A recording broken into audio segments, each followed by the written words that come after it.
phone and then you got out there with a camera. You've been speaking with a lot of people, both on the scene out there, but also hearing from a lot of sources all evening long, giving you some insight into what may have taken place.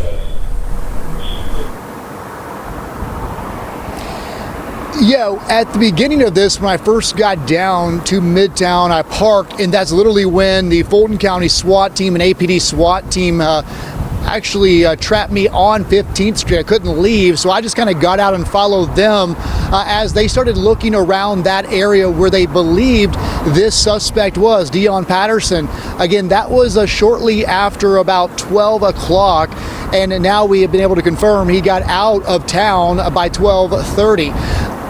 What we're trying to figure out is exactly what led this suspect, Deon Patterson, to open fire inside the 11th floor here behind me. But right now, again, there's a lot of questions about what triggered this 24-year-old and where he is at this time. I think the biggest question a lot of people have that I'm seeing on social media, people are asking us here, is how in the world did he carry this out, get down 11 floors, allegedly carjack a vehicle, get over to Heritage Court, get out of that vehicle, and then almost vanish. There's so many cameras around Metro Atlanta. We see it all the time with investigations.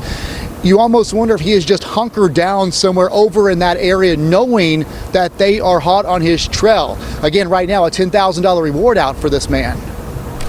Cody, you've covered a lot of crime in your career, and this is one of those rare occurrences where someone commits murder like this, you know, with 5 shot, 1 dead, 3 critical, all women, and is able to get away. It's an instance you simply don't hear much of.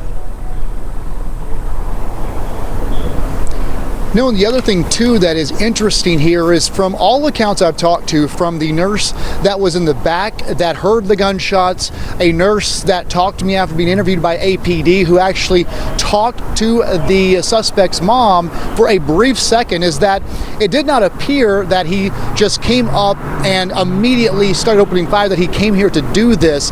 They said he came here with his mom. For some reason, they believe maybe a mental health situation, and that at some point things escalated, and that is when shots were fired. As that one nurse told me, it was 2 initial shots, pop, pop. It made her stop what she was doing, and then she came kind of realizing all of a sudden, wait, were those gunshots? And then she heard just a rapid fire, pop, pop, pop. And that's when they realized there had been a shooting, and they announced active shooter on that 11th floor, and their protocols went into place. So it is rare. It's not as if this person appears to have targeted any specific person. It's just what it seems to be so far is that these 5 women were, as you say, they were in the right place, just at the wrong time. Obviously here to get some type of treatment, but just at the wrong time on the wrong day. Yeah, and seemingly had no, hadn't choreographed an escape plan. I mean, he was just, carjacking that truck that we saw on the back of the trailer, and he was off and has not been seen since 12:30.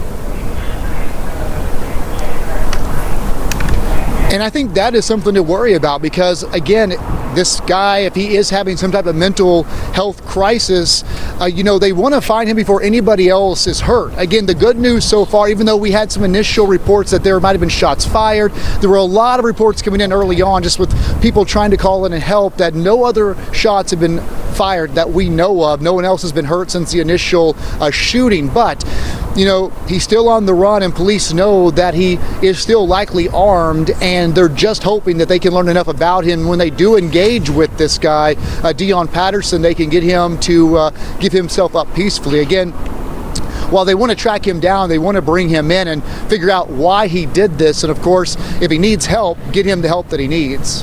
Cody Alcorn in Midtown. Cody, thank you. Yeah, still a lot of questions outstanding there that we will be asking in the days and weeks to come.